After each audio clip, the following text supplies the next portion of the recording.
সম্মানিত সুধী, সিঁদুর দিয়ে কিনলাম যাত্রা পালায় বাবার চরিত্রে আমাদের শ্রদ্ধাভাজন দেবুদাকে অনেকে পুরস্কার করেছে। বিশ্বজিৎ ঢালি বাদুর গাছে 100 টাকা, হুগলা বুনিয়া স্বপন বৌদ্ধ 100 টাকা, আমাদের 4 নম্বর ওয়ার্ডের সাবেক ইউপি সদস্য শ্রদ্ধাভাজন দাদা বাবা অনুকূল চন্দ্র মন্ডল 100 টাকা, আমাদের 6 নম্বর ওয়ার্ডের সাবেক ইউপি সদস্য শ্রদ্ধাভাজন দাদা বাবু বিমল মন্ডল 100 টাকা, আমি নিজেই 100 টাকা আমি দেবুদার হাতে মোট 500 টাকা আমি তুলে দিলাম আশীর্বাদ স্বরূপ। সকলে একটু করতালি দিয়ে অভিনন্দন জানান। শুধু নাট্যমন্ডী দর্শক শ্রোতা ভাই বোনেরা, আমি একটা দলে গান গাচ্ছি বছর কপোতাক্ষ অপেরা, তার সত্ত্বেও মনোজ বাবুর অনুরোধে দলের গান চলছে, তবু দল মালিককে অনুরোধ করে বলে মনোজ বাবুর অনুরোধে আমি এখানে আসছি। মনোজ বাবুকে দেখেছি সবসময় আনন্দ প্রিয় লোক। 14 নম্বর 9 ডুমুরিয়ার এক প্রান্ত থেকে অপর প্রান্তে তিনি দুর্বার বর্ধে ছুটে যান ঘাত প্রতিঘাতের মধ্য দিয়ে। তা আপনারা ওনার জন্য আশীর্বাদ করবেন, উনি যেন সুস্থ শান্তিতে সুখী শান্তিতে এমনি ভাবে চলতে পারে। আর একটি কথা না বললে নয়, আপনাদের মাঝে আমি এসেছি আনন্দ দেওয়ার জন্য। যতদূর পারি চেষ্টা করব গুরুদেবের আশীর্বাদ, পরিমল বাবুর আশীর্বাদ, বাবু প্রত্যেক যার হাত ধরে আমি এই জগতে এসেছিলাম তাদের আশীর্বাদ মাথায় নিয়ে চলছি। আপনারা শুধু এইটুকুনি আশীর্বাদ করবেন, আমার এই অভিনয় জীবন যেন এখানে থেমে না যায়, এখান থেকে যেন শুরু হয়। সবাইকে নমস্কার, ধন্যবাদ।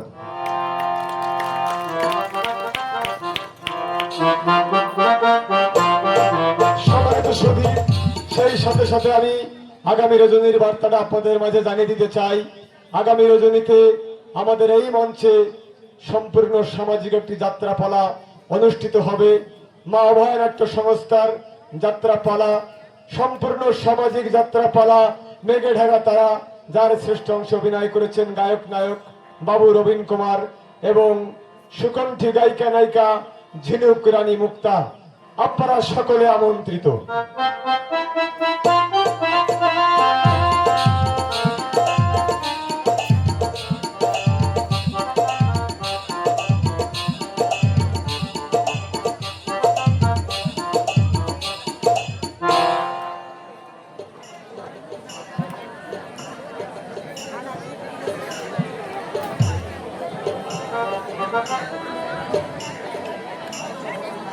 কাঁদছে, হতভাগে কাঁদছে।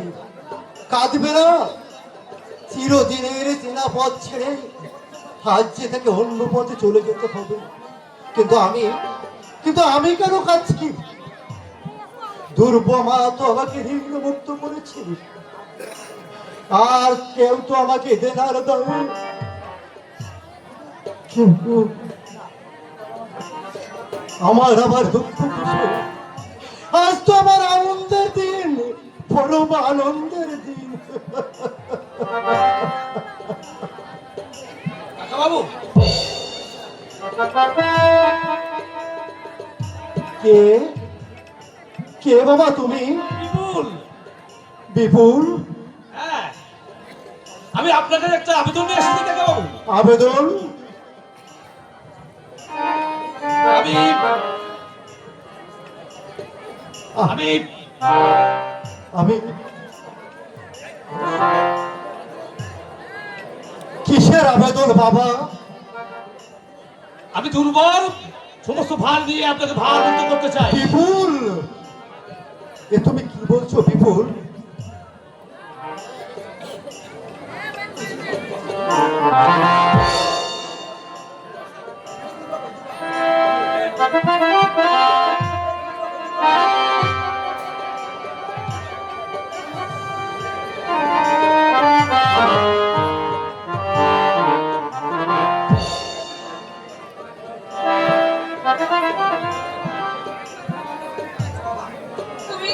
তুমি কাঁদছো বাবা? বুকের ব্যথা হালকা করার জন্য। তুমি কেঁদো না বাবা, আজকের এই দিনে আমি তোমার চোখের জল দেখতে পারবো না। তুমি তুমি আমাকে হাসি মুখে বিদায় দাও। দুর্বা ওরে ওরে মা, বিদায় যে তোকে দিতে হবে। মেয়ে হয়ে জন্মেছিস, স্বামীর ঘরে যে তোকে যেতেই হবে। বাবা, কিন্তু এ আমি কি করলাম? আমি আমি তোকে কার হাতে তুলে দিলাম? বাবা দুঃখ করছো কেন বাবা? এই অদৃষ্টে যা লেখা আছে তা তো ঘটবেই। মানি না, আমি মানি না অদৃষ্ট।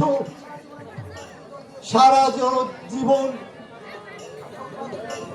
আমি ঠাকুরের পায়ে ফুল জল দিয়ে পুজো করেছি, তার বিনিময়ে কি পেয়েছি আমি? বাবা আমি আমি যদি ভগবানকে কাছে পেতাম, আমি তার চোখে চেপে ধরে জিজ্ঞাসা করতাম, কেন কেন আমার মা হারা মেয়েটার বুকের হাসি সে কেড়ে নিল? কেন আমার সোনার পরিবারকে নিমজ্জিত করলো ওই নদী? বাবা কেন কেন?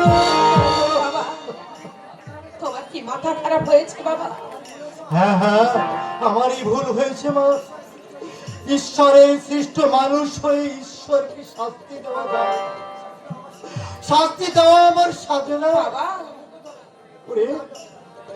ওরে শুধু চোখের জলে তার শাস্তি আমাদের ভোগ করতে হবে। বাবা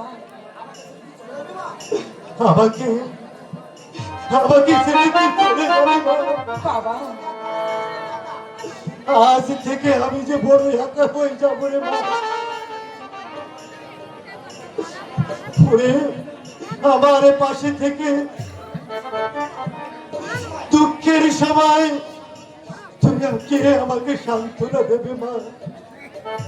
বলবে না বাবা অনেক বেলা হয়েছে, স্নান করে এসো।